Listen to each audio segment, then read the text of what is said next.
Petit bilan à froid de Álvaro Arbeloa, entraîneur du Real Madrid, les gars. On va dire les termes, on va pas passer par quatre chemins.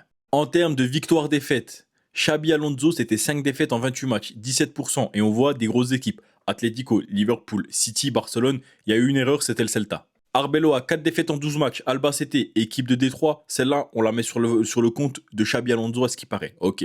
Benfica, on n'a rien dit. Osasuna, c'était déjà beaucoup. Getafe, c'est beaucoup trop.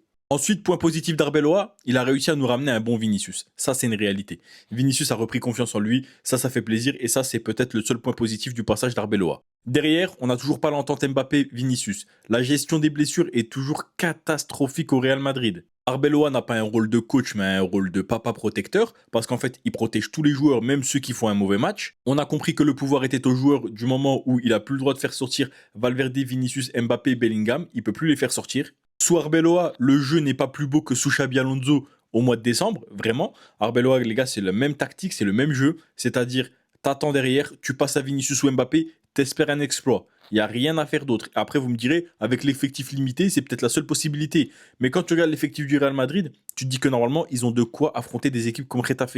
Moi, j'en viens à la conclusion simple. Le plus beau Real Madrid qu'on a vu cette saison, les gars, c'était le Real Madrid du mois d'août, septembre, octobre, quand Xabi Alonso instaurait ces choses, quand Xabi Alonso poussait ses joueurs et quand il n'y avait pas encore la guerre au Real Madrid en fait. Donc est-ce que j'ai des regrets par rapport à ce qui s'est passé avec Xabi Alonso? Oui, depuis le premier jour où il est parti, j'ai des regrets avec Xabi Alonso. Il n'a pas tout fait parfaitement, mais pour moi, si on avait suivi son projet depuis le début, on n'en serait pas là.